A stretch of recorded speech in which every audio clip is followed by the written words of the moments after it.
60 years ago, the peace of the Egyptian desert was shattered. It was the roar of the 800 guns that launched the Battle of El Alamein, one of the greatest battles in the Second World War.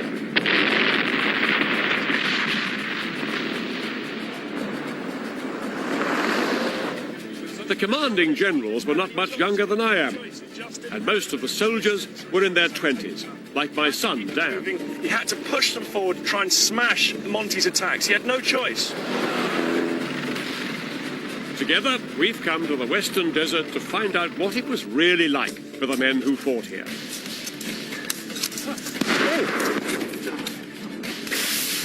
And to find out how the Allies turned the tide of the Second World War against Hitler's Germany. I'll be following in the footsteps of the ordinary men of the British 8th Army, who for the first time in the whole of the Second World War inflicted a crushing defeat on Hitler's forces. And I'll be telling the story of how two of history's most inspired generals, Bernard Montgomery and his arch-rival, the German general Erwin Rommel, faced each other head to head in a struggle of strategy and counter-strategy.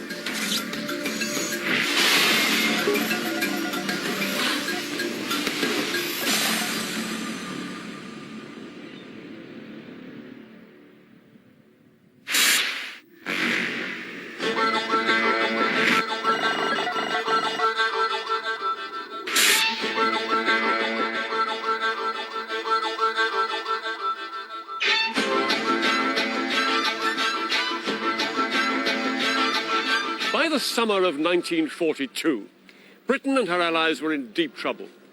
All of continental Europe and much of Russia had fallen to the Nazis. There was only one place in the world where British and German armies were still fighting each other: North Africa.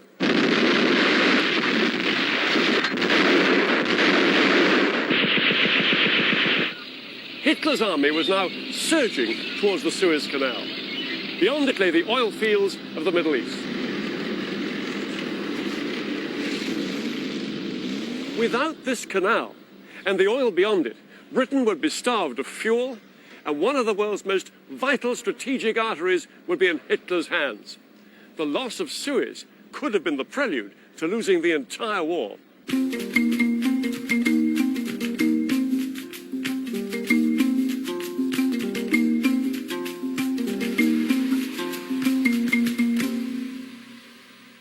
Here in Cairo, Egypt's capital, there were rumours that the British army was on the verge of total collapse and the Germans would take the city within days. German radio even broadcast a message to the women saying, "Get out your party frocks, we're on our way." Staff at the British embassy burnt their secret papers so quickly that the semi-charred remnants wafted over the city. And there was good reason to panic. The Germans were 150 miles away to the west.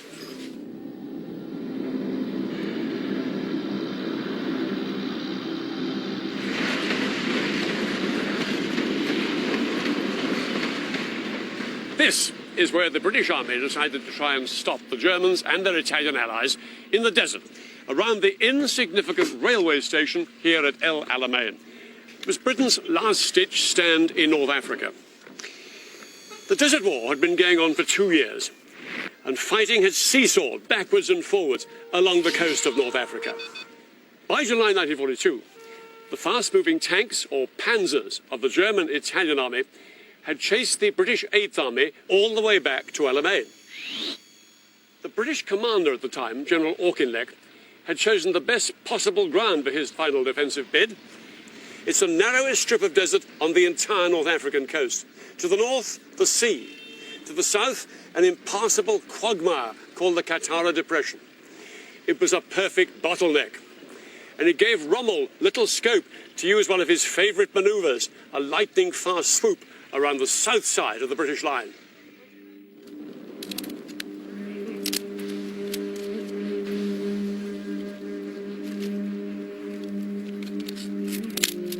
Many of the soldiers of the British 8th Army had been in the desert for 2 years now. They'd learned how to survive the searing heat and blinding dust, even dodge the swarms of flies. The flies, like stickers, you know. diving into your cup of tea. You had to keep on the move just to get a swig, you know, without getting a mouthful of them. Even when you were eating, you know, you had to keep your tin in a bag, just open enough to get a spoonful. They were everywhere.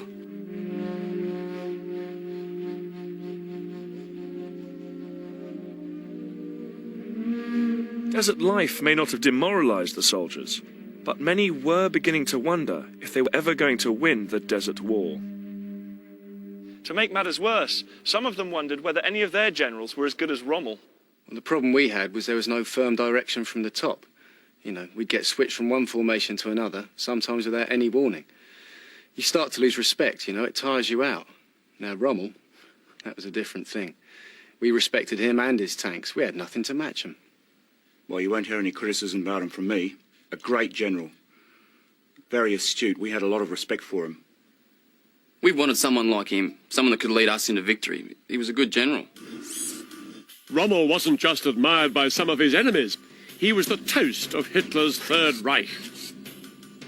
He was an impulsive risk-taker, but a brilliant exponent of tank warfare, and, for the moment, Hitler's favourite general. He hadn't just impressed the Führer. Such was his reputation, the British commander, General Auchinleck, sent a memo to his senior officers. He begged them, and I quote, to dispel by all possible means the idea that Rommel represents anything other than the ordinary German general. He signed it, and then he added, P.S. I'm not jealous of Rommel. Hardly the words to inspire his troops, or his superiors in London.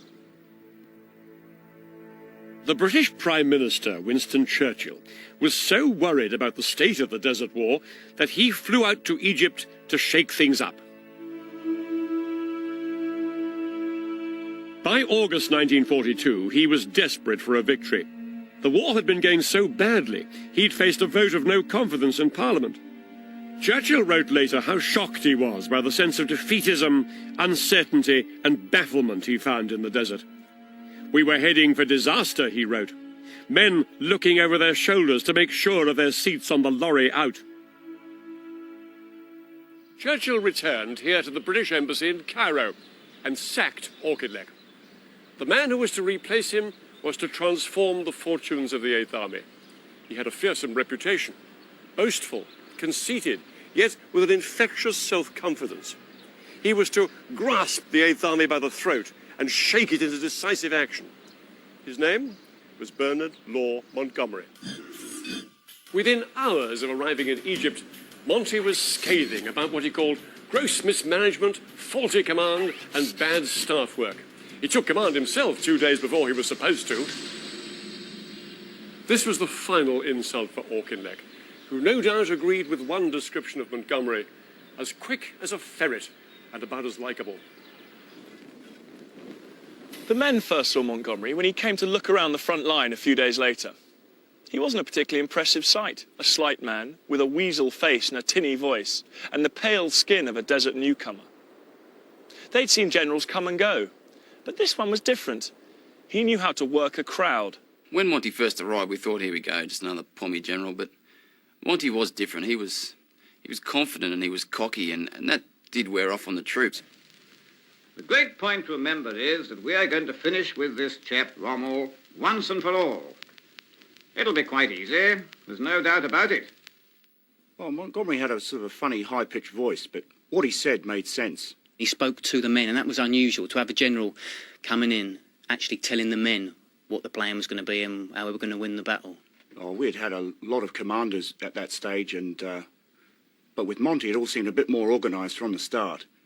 It will be the beginning of a campaign which will hit Rommel and his army for six, right out of Africa.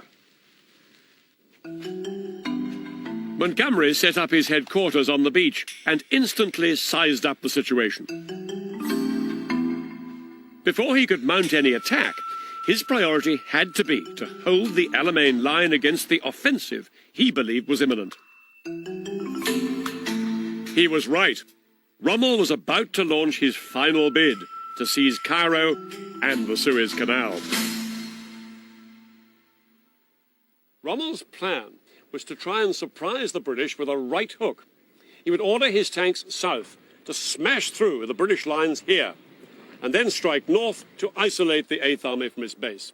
But Monty had anticipated this, because of the kind of manoeuvre Rommel had made before. So Montgomery planned a trap around this ridge called Halfa. In front of it, he sowed a thick minefield. Behind the minefield, a heavy defensive line of tanks and guns were dug in along the ridge. The tanks were not to budge. They were to sit tight in their positions and let the Germans come to them. Monty was confident he'd planned it right, and he got proof when he was handed a deciphered German message. It was nothing less than a copy of Rommel's battle plan. Rommel's radio operators used the famous Enigma machines to encode their most secret messages. The cunning thing about these machines is that they change the letters of a word into an apparently random jumble. They used a complicated set of rotors, dials, and wiring, which were changed each day according to a code book. Now, when I press L, it comes up as O, and the next time it comes up as T, and then E, and then V.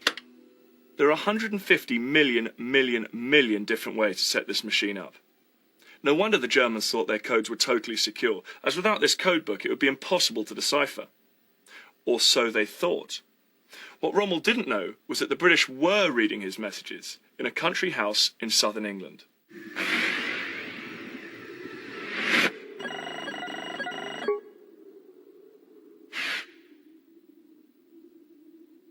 Hidden away here at Bletchley Park was a covert team of some of the most brilliant minds in Britain. Their sole aim was to crack the secret of Enigma.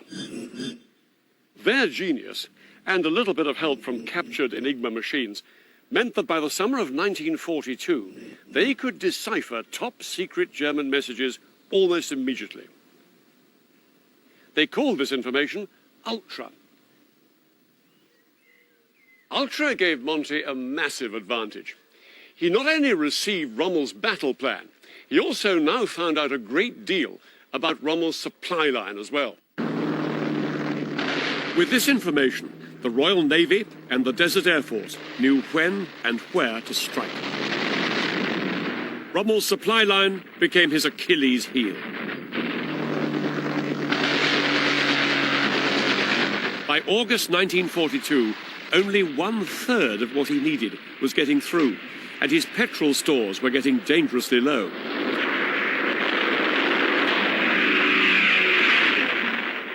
On top of all this, Rommel's spies in Cairo told him that Monty was expecting massive reinforcements from a British supply convoy due to arrive in Egypt in early September. Rommel knew that he had to strike at once before that convoy arrived. He knew it was his last chance to break through to the canal. But between him and Suez, there was a deadly enemy hidden under the sand. All this time, 8th Army engineers had been busy laying mines to block his path.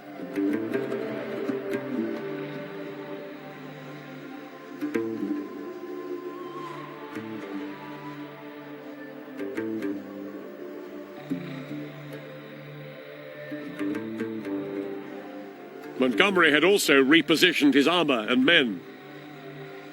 By the end of August 1942, he was ready for Rommel's attack. The best time for the German tanks to break through the British minefield would have been on the full moon, but the orders to attack didn't come.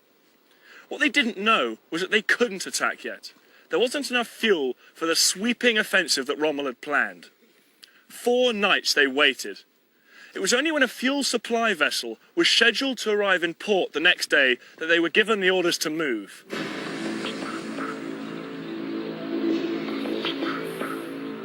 Finally, the German tanks rolled forward into the Battle of Halfa.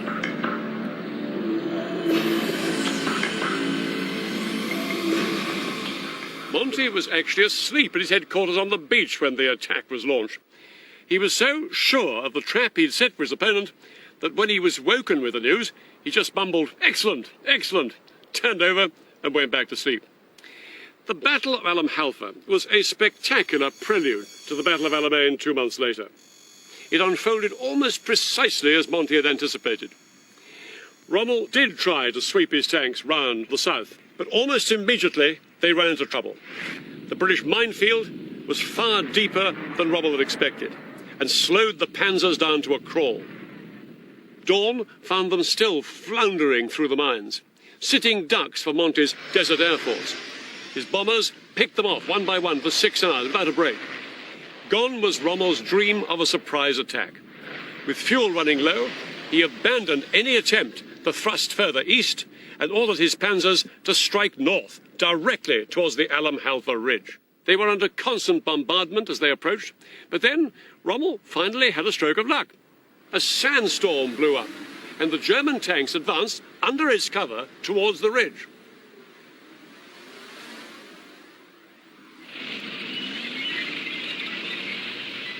It's a terrifying sight, seeing the long muzzle of the panzers coming towards you. They were really the kings of the battlefield. I mean, our boys with their 2-pounders just couldn't get in close enough to even disable them, let alone knock them out. But the British tanks were not alone.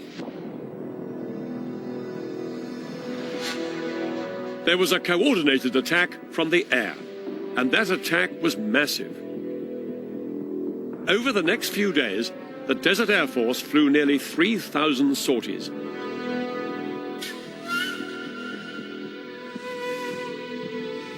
The panzers were good, but not good enough to survive out here with no cover. Under intensive fire from British guns and planes, the Germans were forced to retreat. The British tanks didn't follow them, though. They stayed put, as they'd been ordered. Rommel was completely thrown by Monty's unusual strategy. "The swine isn't attacking," he complained. To make matters worse, Rommel's petrol supply was rapidly drying up. The fuel tanker Rommel had been promised was torpedoed when it arrived in harbour. His precious panzers risked being stranded and completely annihilated. With a heavy heart, he ordered the retreat. It was a turning point. Within 3 weeks of arriving in the desert, Montgomery had won his first victory. Rommel was now on the defensive. For the time being, the Suez Canal was safe. But Montgomery wanted to throw the Germans right out of Egypt. Now he was going to go on the attack. But there was one thing he needed before he could make his move.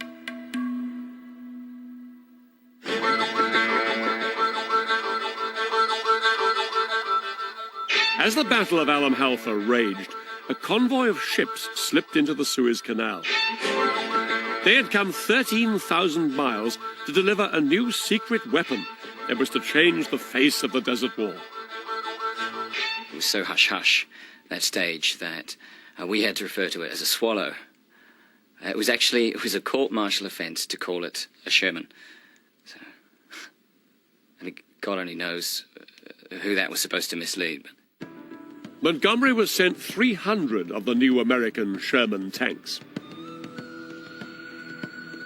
They had all the advantages of thick armor, solid construction, and speed. Even more importantly, they had a gun that could finally match the German panzers. This 75mm gun can throw a 6-pound shot straight through a German panzer at almost 2,000 meters.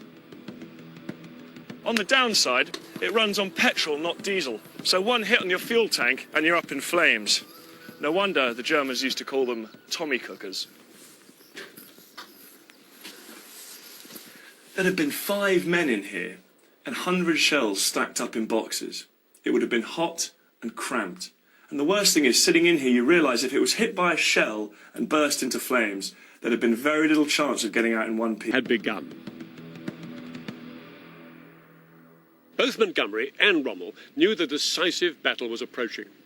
Both men knew they had to win. But the odds were now beginning to swing against Rommel. Over here, on his side, there were 110,000 exhausted Germans and Italians at the end of a long and vulnerable supply line, under constant bombardment from the air. They were short of fuel and down to fewer than 500 tanks, more than half of them primitive Italian ones. Rommel had his crack German panzers back here in reserve in 2 groups, ready to strike where they were needed.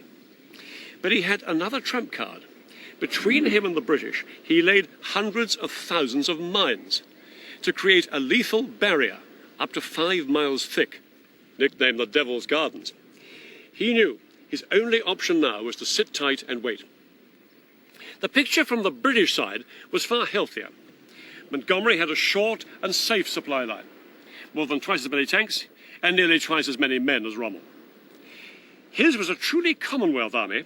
In the north, nearest the coast, the Australians, now veterans of desert warfare. Next to them, the Scots of the 51st Highland Division, newly arrived but highly motivated. Then the battle-hardened New Zealanders, the South Africans, and the Indians. Together with some Greeks and Free French, British troops held the line in the south. Montgomery had all the men he wanted, but he didn't believe they were ready to fight the battle, the big battle, just yet. The men of the 8th Army now had to train intensively for the battle ahead. Troops attacked mock enemy defence posts again and again, and if you had a new Sherman tank or a new 6-pound anti-tank gun, your life depended on getting to know exactly how they worked. Yeah, we were given these new 6-pounder guns, and Incredible gun, that. amazing. I mean, you know, you can take a tank out now from 1,400 to 1,600 yards away. Guns and tanks alone would not win the battle. A vast German minefield lay before the 8th Army. If the British attack had any hope of succeeding, the men needed to learn how to get through the minefield, safely and quickly. It would be as big a challenge today as it was 60 years ago.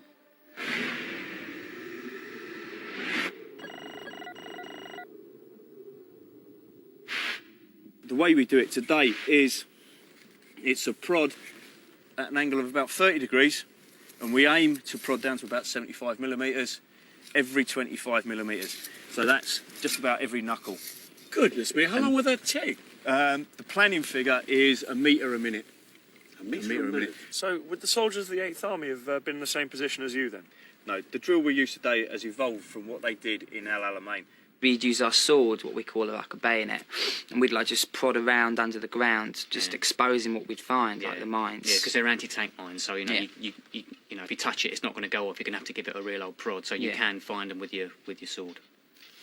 The anti-tank mines weren't the only hazards the men had to learn to face. Even more vicious were anti-personnel mines, triggered by the slightest touch. All you would see above ground level are the prongs and or the tripwire. And on direct pressure or deflection of the tripwire, the mine would initiate. The mine jumps out of the ground to groin height. Around the outside of the main explosive content are hundreds of shards of metal encased in wax. The action of the explosive content inside there igniting is enough to disintegrate the wax and causes the fragmentation. Horizontally, at this lethal to a range of 25 metres. So it hits you bang in the middle of your groin. If you're close enough, this would literally cut you in half.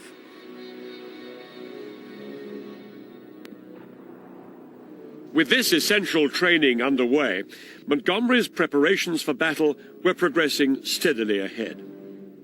His next move, though, was to be as spectacular as it was unconventional. At the southern end of the long and largely featureless battlefront, there was a commanding piece of high ground held by the Germans. It gave them a sweeping view over the southern part of the British line. Monty now used this fact to orchestrate one of the most brilliantly contrived deceptions in military history, a plan he called Operation Bertram. Although it's blowing a bit of a dust storm here today, normally in desert like this, the enemy can see every move you make. Well, Monty decided to use that to his advantage. He wanted Rommel to believe his main attack was coming down here in the south. So he created an army that could be seen here as clear as day. From this position, German observers could see hundreds of guns and tanks massing for war. What they couldn't see was that all those guns and tanks were entirely fake. Operation Bertram was planned on an unprecedented scale, and down to the finest detail.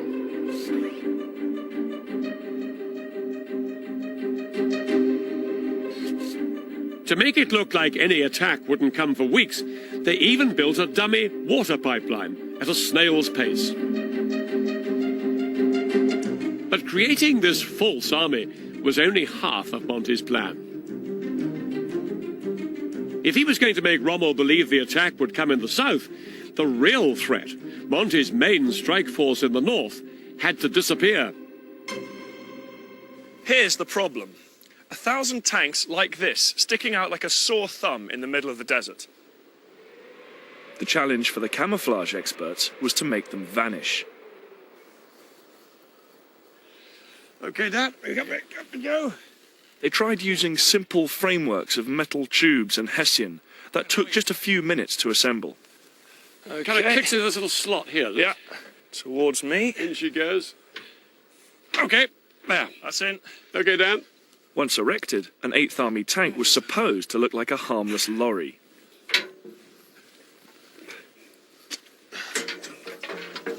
Where's the pin going there? Okay, how's that? Perfect. Yep. Yeah. But would it fool Rommel's spies in the air?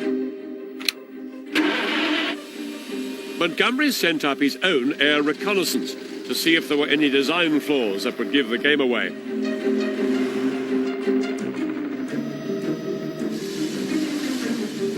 What better way to test that out than park a real truck alongside? Okay, Dan, we're now at 2,000 feet and we're passing over you. I can see your white T-shirt and I can see 2 vehicles behind you. Blimey. It's terribly difficult to tell. They look like a couple of lorries. I'm going to have a guess. I'm really only guessing. The one on your right as you face me is a tank. Over. Right, confirm the one you think is a tank is the one that I'm waving the flag at now. Yes, I'm guessing that is the tank. I say I'm guessing because they both look very like a couple of lorries, frankly. Well, that's very, very interesting. No, I got it wrong, did I? Is the other one the tank? Yep, you got it wrong. Extraordinary. I mean, I really wouldn't have guessed. It proves how the 8th Army disguised their entire tank army in the north part of their line. Over. Both of those vehicles look to me like lorries and we're at 2,000 feet. Probably a good deal lower than the German reconnaissance aircraft might have been. There you go. That's how they did it. Using tricks like these, Montgomery was able to conceal his entire main attack force, and Rommel was completely fooled by Operation Bertram. He believed the main attack would come in the south, not the north, and that it wouldn't come until much later. But in fact, Montgomery was nearer to war than Rommel could possibly have imagined. He had new tanks and guns, his troops were trained and fit for desert war, and his deception operation was in full swing. All he needed now was to reveal his battle plan. Just days later, Montgomery summoned all of his senior officers to a cinema to hear what he had in store. He spoke with a drive and confidence that he hoped would inspire his men to ferocious action. Everyone, he told one of his aides, must be imbued with a desire to kill Germans, even the padres, 1 per weekday, 2 on Sundays. Montgomery's battle plan was to keep Rommel guessing about where the main thrust was going to be. He ordered one diversionary attack in the south to tie down half of Rommel's panzers. His real offensive was to be here, in the north. Under cover of a massive artillery barrage, the Australians, Scots, New Zealanders and South Africans were to walk forward 5 miles through the minefield and overwhelm enemy defence posts. Some of the mines were anti-personnel, but most of them were designed to blow up tanks. If the men trod softly enough, they could just get through. While the infantry were reaching their objectives over here, lanes would be cleared in the minefield behind them to allow the tanks to pass through safely in the dark. The tanks would then break out beyond the minefield, join the infantry, and create a new front line to meet the expected German and Italian counterattacks. The challenge, which many thought was impossible, was to do all this in just one night. Monty was demanding a lot of his tanks, and many of his senior tank officers left the briefing shaking their heads in disbelief. As a reminder of the dangers in the minefield ahead, Montgomery codenamed his battle plan Operation Lightfoot.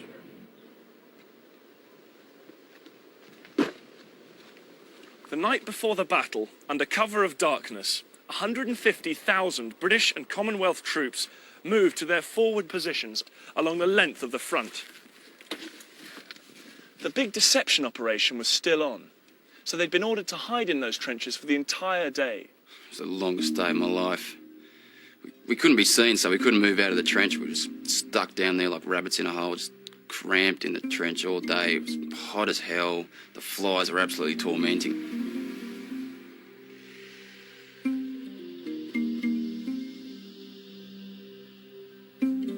It was pretty uncomfortable, but the mood was generally pretty positive. I mean, you know, we had the men, we had the equipment, and this was it. Rip, split or bust. As dusk fell, the men were read a final message from Montgomery. I wrote some of it down, actually.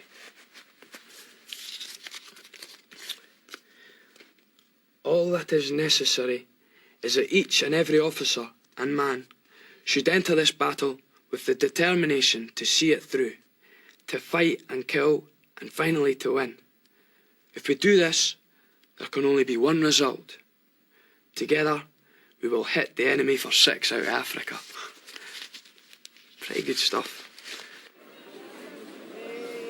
It was the night of October the 23rd. In the desert, German intelligence reported enemy situation unchanged. But here in Cairo, as the British air chief sat down to supper, he was handed a note, and at 9:40 p.m. precisely, he turned to his guests and announced that the attack had begun. Over 800 British guns were firing at enemy defences. The Battle of El Alamein had started.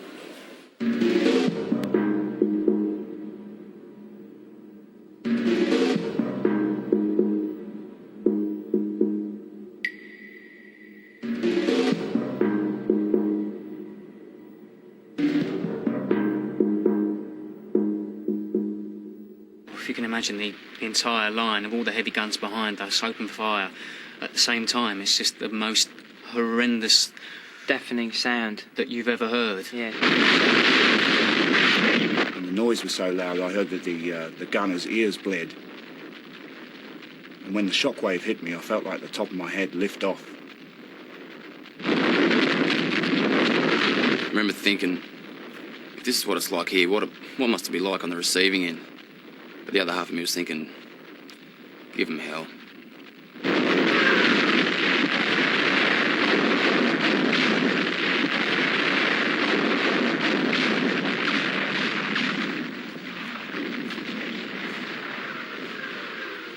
With shells screaming overhead, giving them cover, the infantry moved off into the night. The ground beneath their feet shook as they picked their way through the uncleared minefield. It's pretty nerve-wracking going through the minefield. We had to go at a pretty fair pace, probably about 50 yards a minute. Doesn't leave much time to check for mines or even really watch where you're walking. My most vivid memory is seeing a leg cut off at the knee, standing bolt upright in a New Zealand black boot. I didn't know where the rest of him was. I didn't stop to have a look, just had to keep on going. Soon, the Germans and Italians began to fight back. So as the troops advanced, they ran into more and more opposition. In the confusion of smoke and dust, they struggled to find their way across the minefield. The Scots of the 51st Division had a unique way of sticking together. They each put a St Andrew's cross on their backpack, and every platoon was accompanied by the haunting sound of a bagpipe.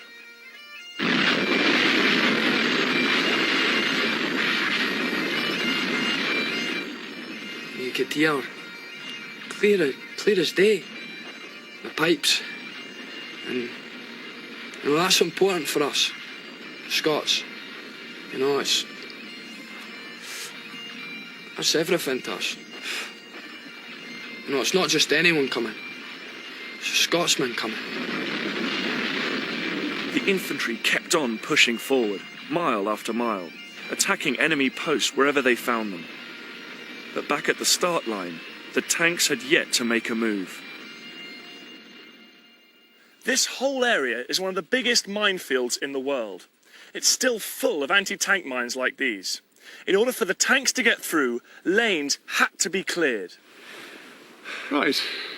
Ready to go? All set? It took teams of 40 men to clear a lane just 24 feet wide. They had to operate in the dark, under fire, and keep their eyes open for tripwires and booby traps. Once you reach the part of the ground that you haven't reached as far as with the tripwire feeler, then you need to stop, check for tripwires, go through both of the drills with a tripwire. Once you're happy you haven't got tripwires in front of you, you can continue your prodding drill. But what I've got my eye on is about 1 metre in front of me here. I know, but don't step on one while we're looking at that. I think there might be something there. You could well be right. You could unscrew the top. I'm just checking it's not booby trapped.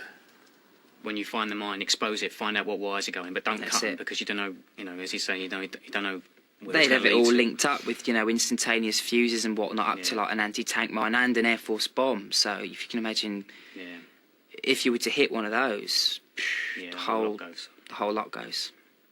You touching the wire? Yes, I am. Well, don't. No, I'm just touching it very gently. Okay.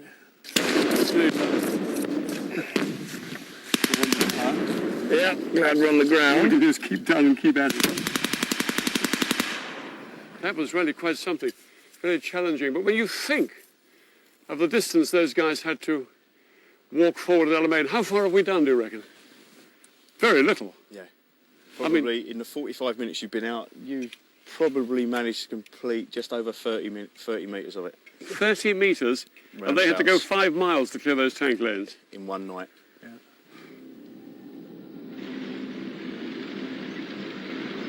Once we cleared a path through the mines, we dug ourselves in and just watched all the vehicles go past, but it was just absolute mayhem.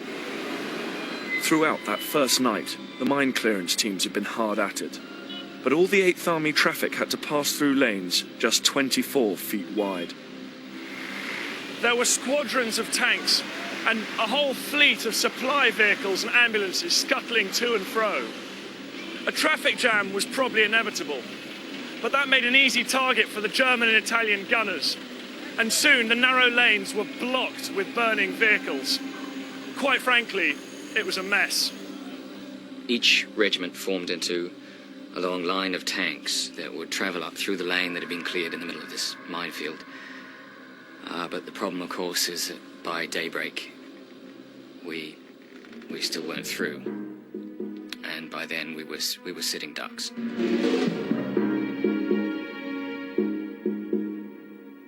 By morning, it became apparent that Monty's ambitious plan to get his tanks through the minefields in one night had failed.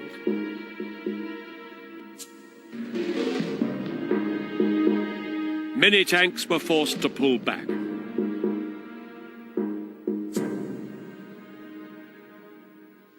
As for the infantry, this is the line they were supposed to have reached by dawn. But only the New Zealanders had got there, and with heavy losses. The Australians and South Africans were partially successful, but the Scots had run into very tough opposition and had fallen short. With no tanks to protect them, the infantry were out in front and vulnerable. And now the sun was up, and the enemy could see them.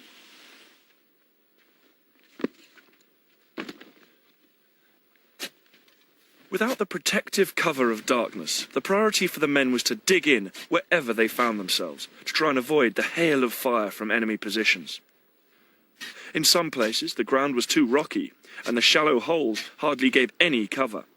In other places, the sand was too soft and kept cascading back into the holes. Digging was the great thing. Digging in saved your life. Pretty much the only people getting around on the surface were the stretcher bearers, and the surface was just sprayed with fire all day.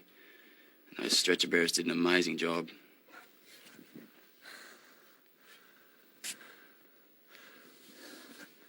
Stuck out here in the open, exposed to enemy guns, it was impossible to get all the wounded out or virtually any supplies in. Roasting in the sun, this was all they had to drink. 1 bottle of salty, chlorinated and warm water, which they had to use for everything: drinking, washing, and sometimes even coolant for the vehicles. Despite the fact that Monty's plan hadn't worked, he wasn't one to give up. All through the day, he kept up the pressure on his tank commanders to do the job they'd failed to do the night before. And as dark fell, the tanks made another effort to break through the minefield.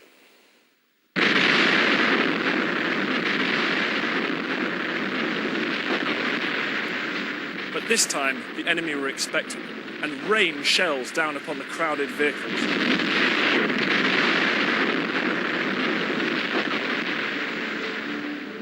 An entire fuel convoy went up in flames, spraying burning petrol onto other vehicles. In turn, ammunition carriers exploded into a huge pyrotechnic display. That only attracted further enemy attention, and each tank commander realized that it was pull back or face certain fiery death.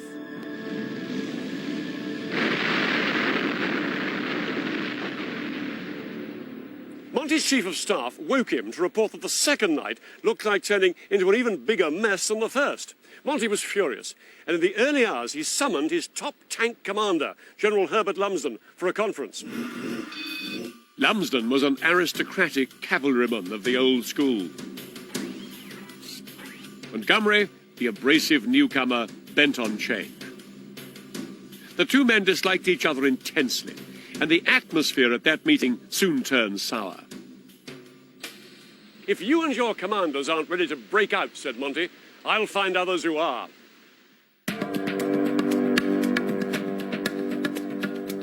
After the conference, some of the tanks did try to press on. But the German anti-tank guns were waiting for them. Well, it was impossible to make any headway. We had tracers screaming at us from all over the place, every kind of direction you can imagine. There was one tank I remember, the hatch just popped open, and the flames, just like a blowtorch, just came out, smoke and whatnot, and I was just thinking, Jesus, poor sods inside.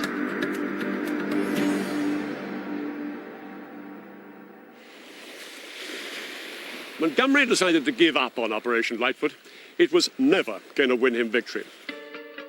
Monty put his main offensive on hold.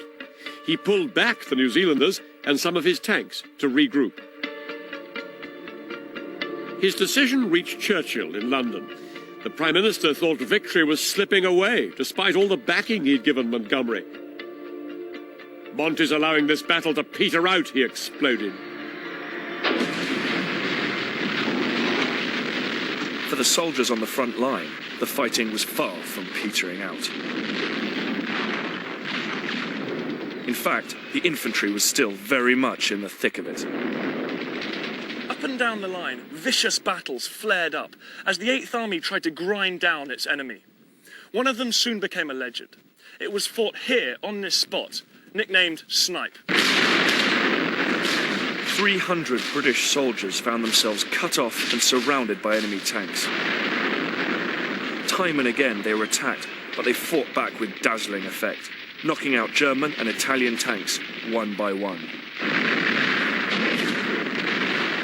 By late afternoon, the scene at Snipe was one of almost unimaginable destruction.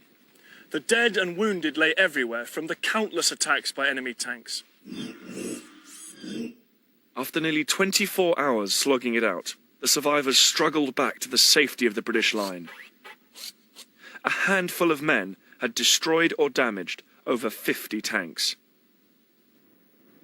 Actions like Snipe gradually ate away at Rommel's strength. By risking his tanks in attacks like this, he suffered losses he could ill afford. By now, he was down to 300 tanks compared to Monty's 900. And Montgomery was now ready with his next move. It was to transform the battle. He ordered the Australians to swing to the north and attack towards the sea. With the help of another huge artillery barrage, they were to fight their way across the railway line of the coast road, cutting off the Germans in this pocket here. Rommel feared Montgomery meant to try and break through his defences all along the coast and moved his forces further north. The Australians now found themselves in the centre of a furious battle with everything that Rommel could throw at them.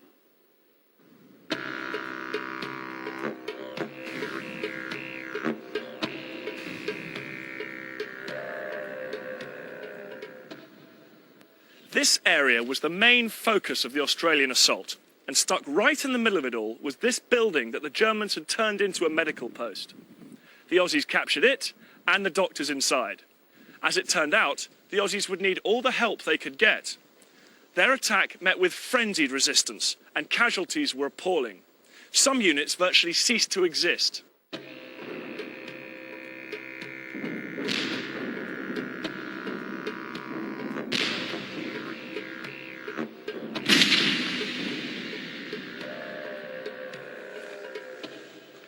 Over the next few days, the Aussies refused to give up, and this medical post became flooded with casualties.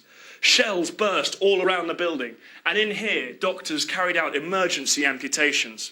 Outside, some of the men were performing acts of extraordinary heroism. One thing that happened, there was an anti-tank gun crew that got hit really hard, and everyone was either killed or wounded. And a gunner, his name was Schwebel, he was hit in the arms and the legs. But he still managed to carry 2 of his injured crewmates all the way back to the blockhouse, and he didn't stop there. He went back out into the fight, stripped down parts from another 2 guns that had been hit, and got his own gun firing again. The next day he was injured again, but still carried another one of his crewmates back to the blockhouse, 500 yards. And it was only then that the doctors could stop him going back out into the fight. And when they had a look at him, they found he had a bullet in the head. The gunner was lucky to survive his injuries. Many did not. But the courage of the Australians was to alter dramatically the course of the Battle of El Alamein.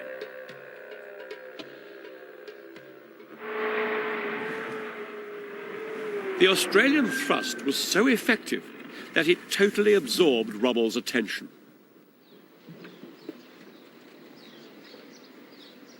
So concerned was Rommel about the attack that he moved his headquarters next to this mosque, where German observers had been directing non-stop fire on the beleaguered Australian troops. Rommel was convinced that this was Montgomery's main thrust, and that he had to defeat it. And he spared neither tanks, troops, nor fuel in trying to dislodge the Australians. Rivers of blood, he was to say later, were poured over miserable strips of land that in normal times not even the poorest Arab would have bothered about. Nearly 500 Australians were killed or wounded in the fighting around the blockhouse, but their heroism would allow the rest of the 8th Army to strike one last blow.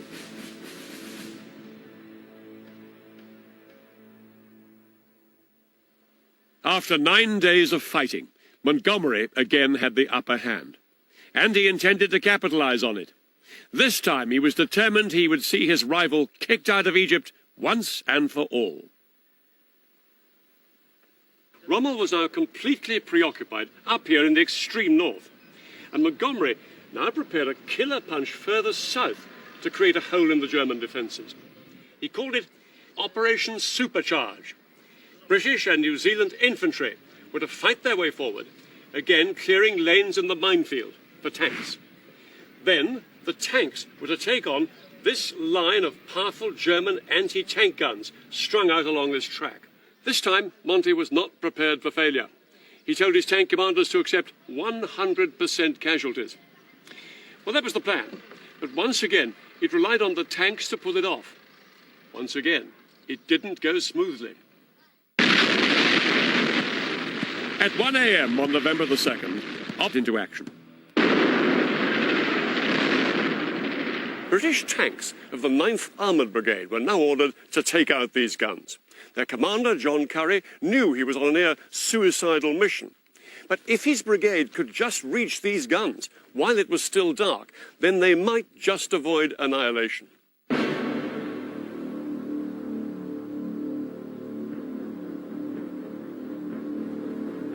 123 tanks of the 9th Armoured Brigade began to roll forward, but the combination of dust and darkness soon threw things into total confusion.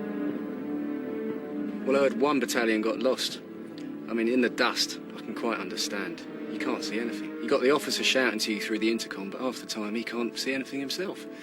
By the time they'd realised they'd got off the track, it was 6 a.m. The sun was coming up.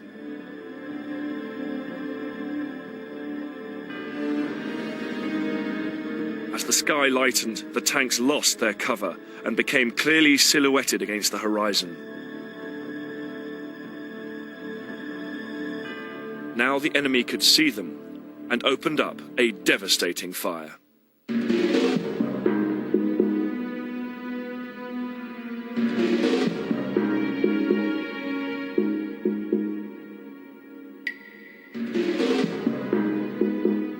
those guns are a tank crew's worst nightmare. Now, the whole point was they're supposed to be there before dawn so they could take them out. But because of all the hold-ups, they were just left out there in the middle of nowhere. They had no chance. We felt a huge jolt, and we'd been hit. I looked around, and the lad behind me had a piece of shrapnel stuck in his bag. It was a dreadful mess.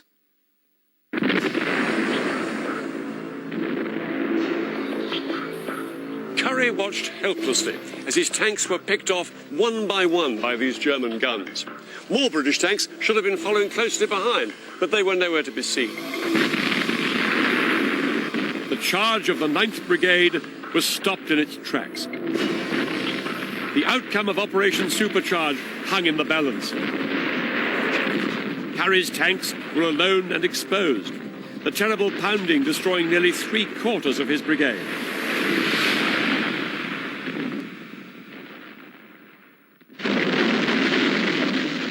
At last, more British tanks made it forward to break the line of anti-tank guns.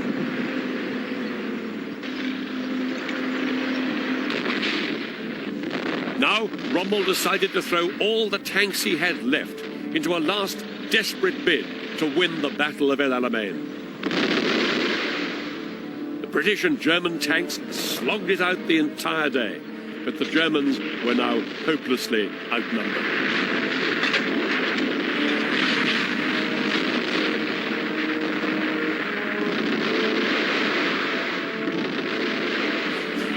Montgomery's overwhelming superiority in numbers and the hammering by his desert air force brought Germany's once proud Afrika Corps to its knees.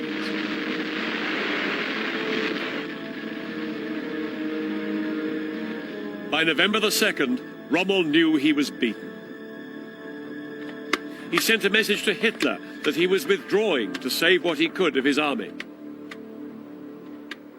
Hitler's reply shattered the German commander.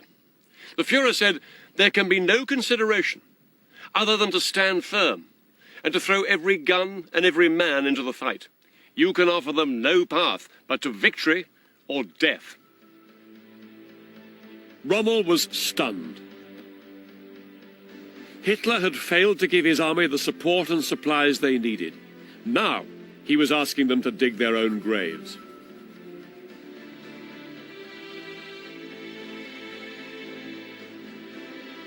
On November the 4th, he rebelled against Hitler's order and tried to organize a retreat. But his army was disintegrating.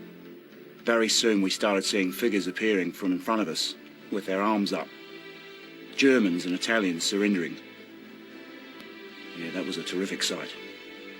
Thousands of prisoners fell into British hands. The clash of the two great generals had ended in a decisive British victory. Montgomery had shown a level of tactical flexibility his opponent had not.